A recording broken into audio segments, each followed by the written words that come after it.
Hey, football fans, score big this fall with our senior night gifts from loveyoursenior.com. These treasures are just what you need to make your memories last a lifetime. But hurry, these limited edition pieces are as fleeting as those Friday night lights. Visit loveyoursenior.com now and grab yours before the final whistle blows.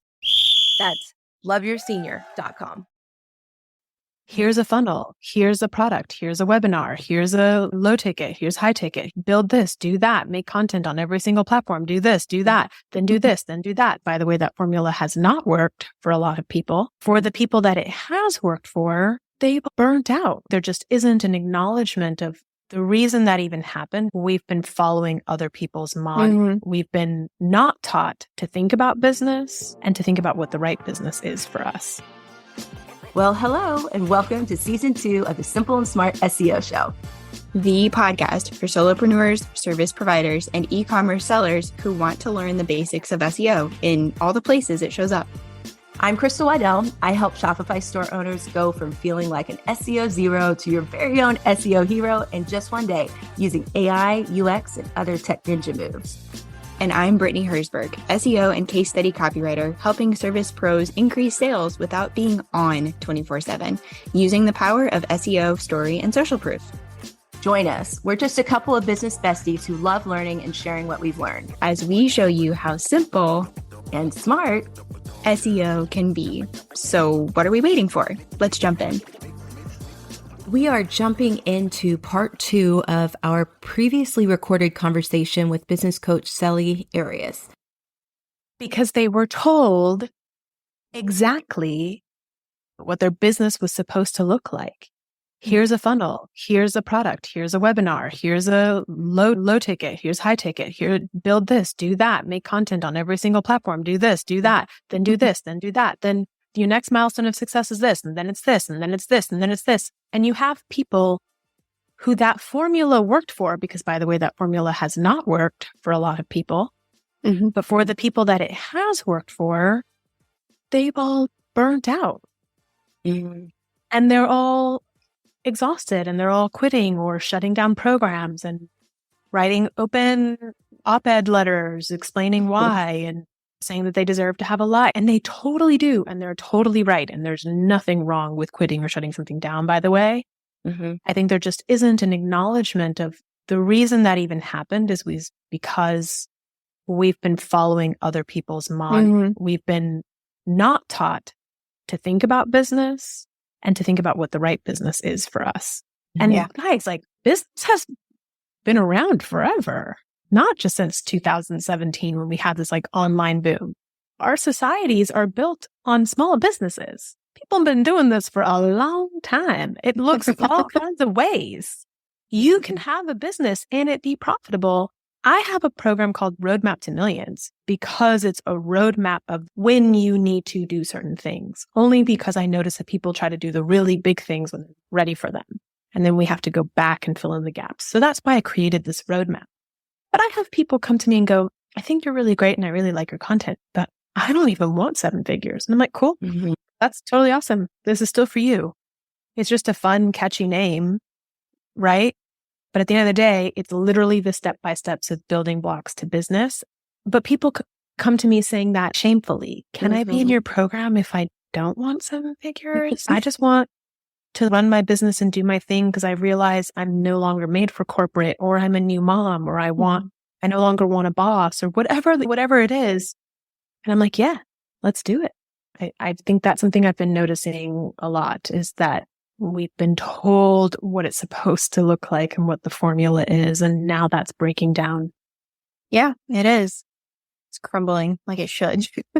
There's someone listening right now that really resonates with you. The first step to doing this right in terms of SEO is really doing the keyword research.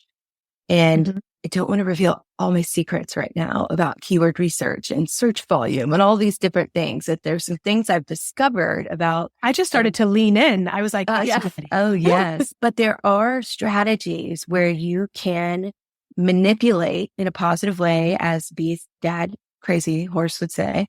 There are ways that you can manipulate those search terms and the search volumes and utilize the platforms that are available to you to your benefit. Because I think that's another place where people get sucked in, especially when they're building their businesses online versus brick and mortar. Their new boss becomes the platform and the platform rules. And so instead of thinking about how I can make this platform work for me, I'm going to employ Pinterest, or I'm going to employ LinkedIn, or I'm going to employ Instagram. It's now I got to do all these things that they say. And I'm of the mindset, no.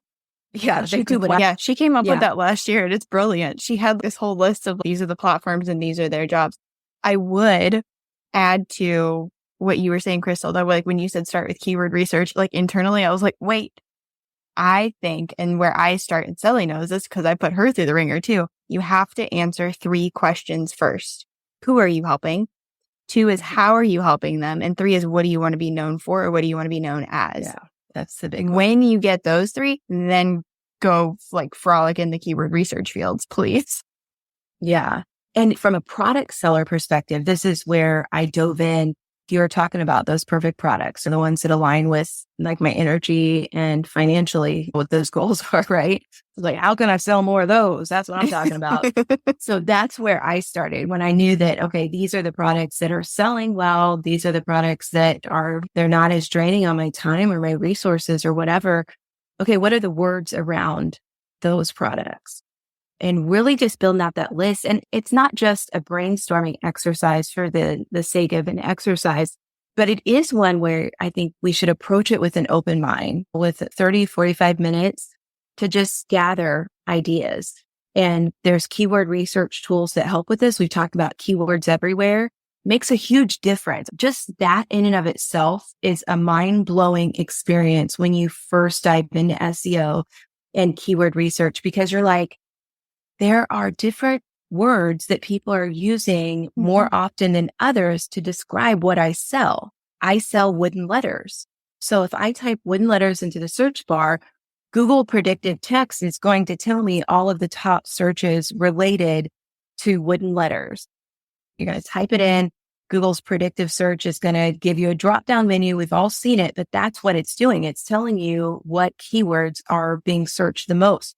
Now, when you take a keyword search tool, like say Keywords Everywhere, it's like you can take those words that you found in Google and then put them in. And now Keywords Everywhere is going to give you even more data. It's going to say, this is the number of times it's been searched. These are the months where it's been searched the most. This is how much people would pay to get a click from that search. So a lot of different information that can then inform your strategy. And I remember the first time I saw that. Do you remember the first time you saw that, B? And it was just like, holy crap, look at all the ways that people describe this one thing that I sell. And just the opportunities that come from that. And then that's where that confidence comes from. Because when you see that, oh my gosh, I've got something that people want, and now I know how to put it in front of them. Oh, that's the volleyball player making the game-winning play right there. It's well done. You just sparked alive my nerd brain, because I'm over here writing notes going, ooh, oh yeah, I'm going to go test that. I'm going to go try this. Ooh.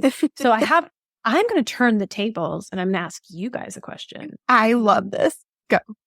SEO experts, you tell me what to do about this. Okay. Here's something I get from my clients a lot, especially in roadmaps, because in my mastermind, we work on a few different things. But people who do roadmaps, the thing I hear the most, believe it or not, is this is the thing I didn't know I needed and I didn't know I was looking for. So then what do you do about that? What do you do about that? Like, how do you search for that where people are like, this is literally people get, oh my gosh, thank you so much. This is the thing I have been wanting from all these other programs and they didn't give me and you gave it to me. They don't even know how to describe it. So I'm like, how do I research that one? Okay. Can I answer? I have like thoughts. Are you okay with that, Crystal? I'm going to this is your time to shine. Yeah, I've got to answer too. So you go, girl. Amazing. You guys get to shine and show the world why you're the expert. I'm going to burst over here. One is, yes, that is me. I related because I did do other programs. I did have other people in my life. I did look for other resources. And still, I met you in a group in a Zoom room. And I was like, I like this chick. I don't know like when our paths are going to cross again, but I'm hanging on to her. Went and became Instagram friends with you. Ended up talking with you. I can't even remember why. But then you were like, hey, I've got this program. And I was like, yes. Because when she started telling me about it, I was in. But I'm such a little research nerd. So I have this spark of a thought in my brain. And then I will spend hours on Google. I'll go talk to friends. I'll go look at things, set it up. The first thing that I'm thinking when you said that is you want to pick, there's breadcrumbs, right? So we might not be finding like the chocolate cake, but we're going to find the breadcrumbs that get us to the chocolate cake, which is like roadmaps. So what are some of the things that are coming up for them? Things like, I'm spinning. That's something that you've said that we say a lot. I'm spinning. Okay. So then maybe you have something about like just feeling lost in your business or needing a new direction or like figuring out your offer suite or figuring out pricing or whatever it may be. You have so many things that you could talk about in there. So we could highlight some of those keywords, but also, and people love or hate this next thing that I'm going to say, but it helps you tremendously. And it lets you tackle so many different things, different topics, and give you different doors and windows to the house that is your business for people to come in and be welcomed and get the help that they are actually looking for and need. Blog. Put a blog out. And I had a friend yesterday. I'm collaborating with this other website copywriter for a therapist's website. And the therapist was very resistant to blogging, which I didn't know. But I was talking with this other copywriter before I send the client her keywords and get a thumbs up or thumbs down and then go make the strategy. So one thing I had shared with this copywriter a few months ago is she was like, what does the ideal word count need to be for a blog? And I was like, will writing 500 words get you to write the blog? And she's, yeah. I was like, aim for 500 words. You can always go back and optimize it and add more words. You could always get a spark of inspiration and write something that's 2,000 words. It doesn't matter. So I talked to her yesterday and she's, oh my gosh, that changed my life. I'm writing blogs for clients. I'm writing blogs for myself. And I was like, you're going to have to let me know how they rank. I'm very curious, but I'm happy you're getting stuff out there. Because then when that person goes to your website through whatever door or window is open that they find you through, they're going to find all of these other things. It builds your authority. It builds their trust with you. And you're just opening so many different windows and doors for them to come in and get to know you and get the help again that they didn't know that they needed. So those are my 2 thoughts. I'm done now. Okay. So I'm going to go at this for 2 different angles.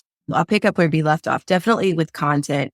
I always say that content and SEO, they go together in order to be an SEO superhero. You need content and you need SEO. And by content, I do mean blogs, but there's a very simple shortcut to writing the best blogs that are aligned with profit generating activities.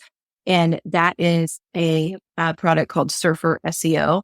There's other alternatives out there, but I use Surfer. Yep. And I would love to give you my affiliate link and you could give it to all your people or whatever. I'd be happy to talk to them about this. Yeah, we have an episode about Surfer, but essentially what Surfer does is it wraps up all of the research elements of SEO into one product. So let's say you had a keyword, you put your keyword in there. Google is now favoring websites that have topical content clusters. So let's say you're talking about, senior night, which is what I sell in senior night gifts, win letters or whatever. Surfer is going to tell me all of the articles that I need to write in order to rank for my primary keyword, which is senior night. Yes, mind blowing, because when I thought about senior night, originally I used to have one listing for senior night gifts, right? This is how I laugh at myself. I love myself. I want to go hug baby Crystal, baby business Crystal or whatever, right? Because I had my one product for senior night and I was struggling to figure out like, how do I get more people to see this one product? The problem was I actually had multiple products. I had posters for senior night. I had football senior night gifts. I had volleyball. I had soccer. I had lacrosse. I had field hockey, blah, blah, blah. So you can see like my customer, when she's coming to me, she's not looking for senior night gifts necessarily. She may be looking for senior night gift ideas. And so she's going to go to my blog for all the ideas. But when she's looking to buy a gift for her kid, she's looking for a gift for a volleyball player or a senior night volleyball gift or whatever that combination is. So that was a huge and I use Surfer to create a content cluster that is killing it right now for senior night because I wrote about all of those things and then link to my product. All right. So it's pretty straightforward for e-commerce sellers. I know it's like mind-blowing stuff. Oh, that's so smart, yet so simple, right? Yeah. When you think about it, you're like, yeah, that makes sense. Yeah. the name. So my favorite all-time tool, and it goes like deeper in that, but I think you as a business strategist would definitely appreciate it because it is simplified and it's a very easy to follow structure and it works for any business. So that's my first thing. I use her for all of my clients and that type of thing. But second, to go back to the keyword foundation, because that's where I have really seen the clients that I do SEO for. At the end of the day, they can't really tell me what keywords they want to be found for, what keywords they want to win in order to be known for that thing. And so once you have established just something, a starting point of what you love to do, what's profitable, what makes sense for you in your business, that's where you want to start. And I thought about for you, this kind of relates to something I was just researching for another client recently, but it was like, why would somebody search for this product? And just off the top of my head, I was like, this reminds me of that. Why is my business failing question? Because what is that ultimate thing that people are worried about? Like my business is not going to be successful.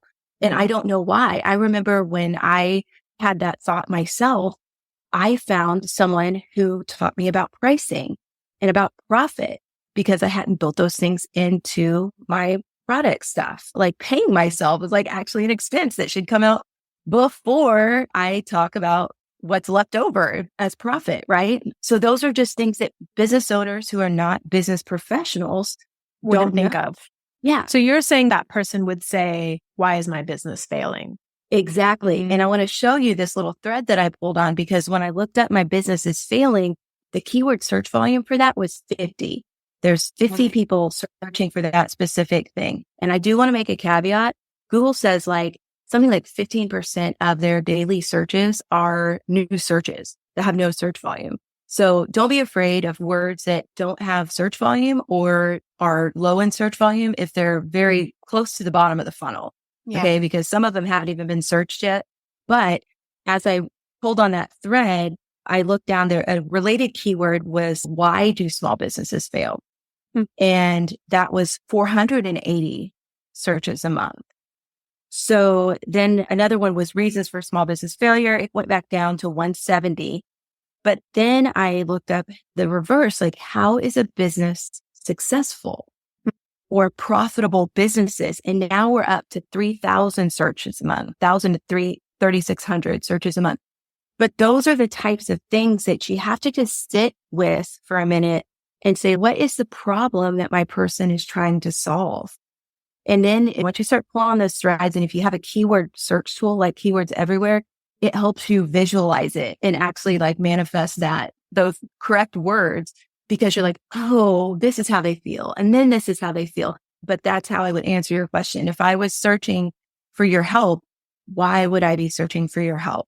And I would just try to think about all the reasons why I would be searching for help, what I'm scared of, what I think might happen to my business if I didn't get that help. And I think that could be a good starting place. And for content, you can build content all around any one of those keyword terms. Yeah. Oh my gosh, I love this. I like that I got to turn it around on you guys and you guys show your expertise. Please hire them, people. Thanks, Valerie. Yeah, appreciate that very much. B taught me this, having your own catchphrase, but mine is you can be your own SEO superhero. So I know a lot of people are trying to put this thing together themselves. So you can go back and re-listen to that and let it sink in, let it click or whatever, and go out and be your own SEO superhero. And if you are like, okay, I get it, but I don't have time to do it and I would like to pay you to do it, then definitely come see us. We'd love to help you with that. The biggest thing is being empowered with the information so you understand what people are doing with your website so that you understand what your website is doing for you. And then, of course, go back and employ all of those social media outlets to promote your business for you. But yeah. Okay. And I have can I ask another high level SEO question? Go for it. This one's really good. Now you're really on the hot seat. So I heard this whole episode actually just turned and it's going to be all about you guys showing your expertise. I heard that if you're on your website if you sell product, so you made that reference, and so it reminded me about this. If you're actually selling product on your website, which I do as well, right? Because I sell product programs and the checkout is on my website, all connected. I was told that you shouldn't have the blog on your website because that competes, that SEO competes. This is from an SEO expert. If you actually have product and checkout on your website, you want the blog to live off of your website and you want to do backlinks to your products, like you said, Crystal. But you don't want to have the blog actually on the website because it competes with the way Google crawls your website. Because you're an e-commerce site.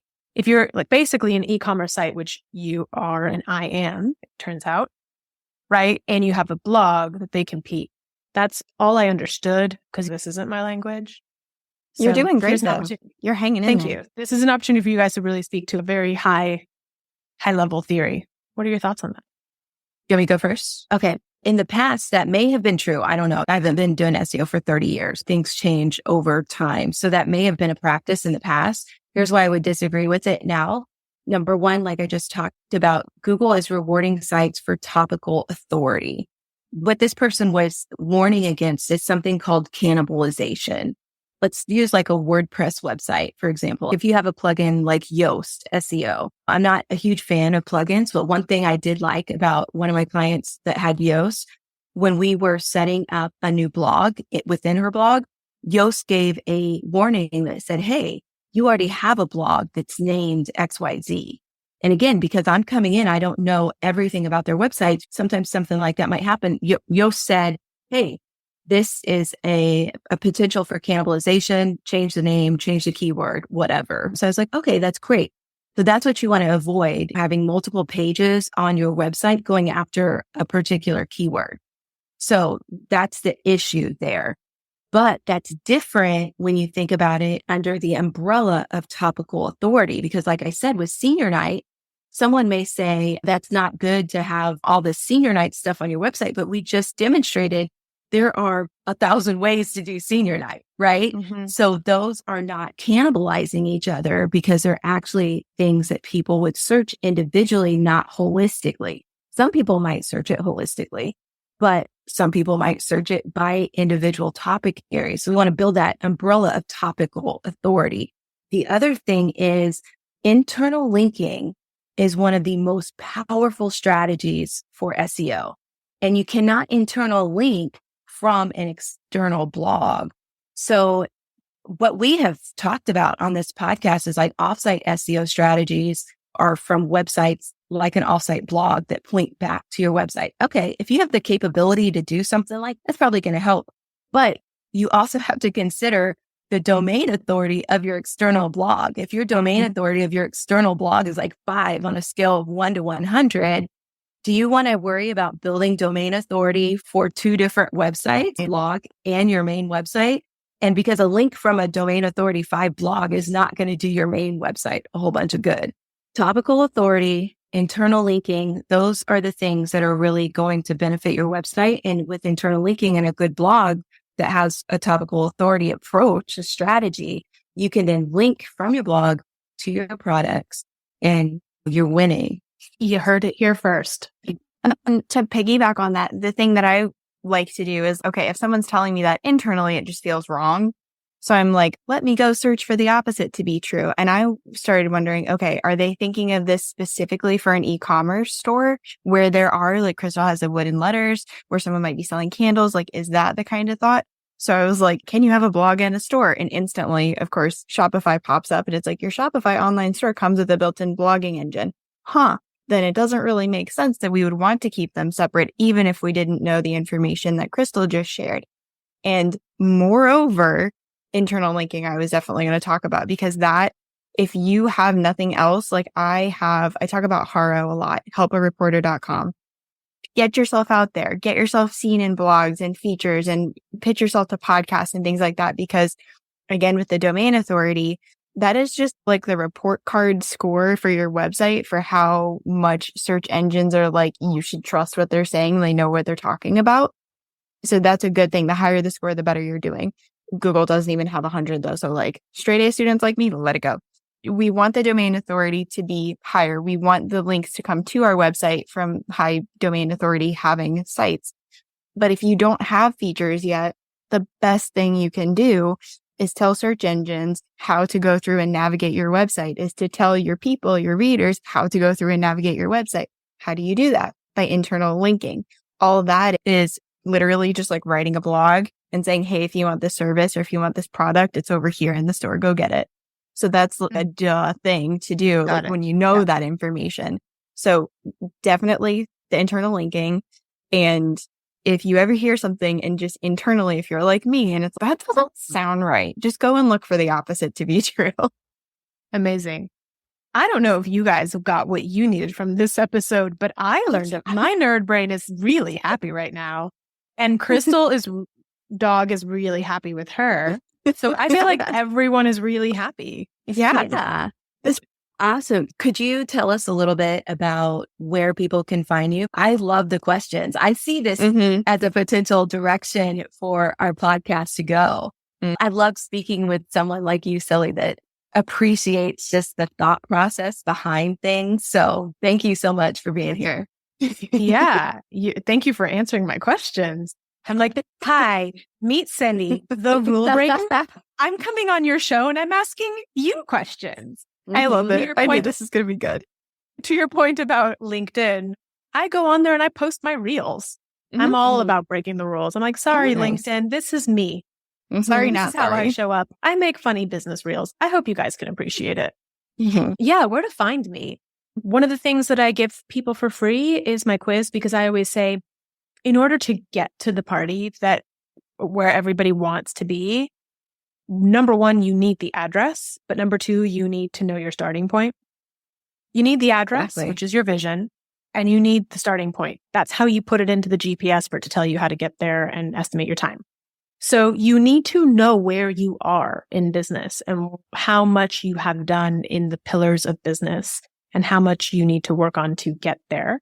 And I've created a quiz that kind of tells you where you are in your business. So you can get it at quiz.celiarias.com. And it's really easy. It gives you a sense of, I have some things I really need to look at, and I'm really strong here, and I really need to look at that. Because I think that most people don't realize you're not going to keep growing by continuing to do the thing that got you here.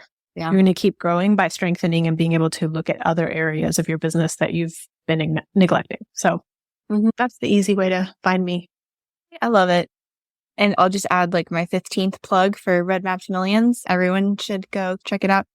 Run, go get it. It doesn't matter how long you've been in business. I went through the first cohort. There were so many different types of businesses. People are at so many different levels, and being in the room with you and just with these other people, like you're on the same playing field. Nobody feels dumb. Nobody feels left behind. Nobody feels like they're being preached to or talked down to or it's amazing. It's because of Celi. You attract the best people, and then the conversations and the learning, and it's one of my happiest places to be. Also, it's not on Facebook. It's just this magical not Facebook thing. I'm a big fan. So thanks for being here. You're very welcome. Thank you for having me. This was really fun. It's so fun talking to you guys. I'm like, I think I have other meetings I'm supposed to go to, but I could do this all day. We'll have to have you back if you want to come back. I'll come and ask more questions. You can do like a special episode where, surprise, we're flipping the chairs around. We love those. Oh, absolutely. Yeah. Get all the questions from your community, bring them back. And if you are listening right now and you're like, hey, I need to get started on this, don't forget there's a link in the show notes to grab your technical audit for your website. And we will catch y'all next time. Thanks for joining us today. If you like this info, subscribe before you go so you never miss out on something related to SEO. See you next time.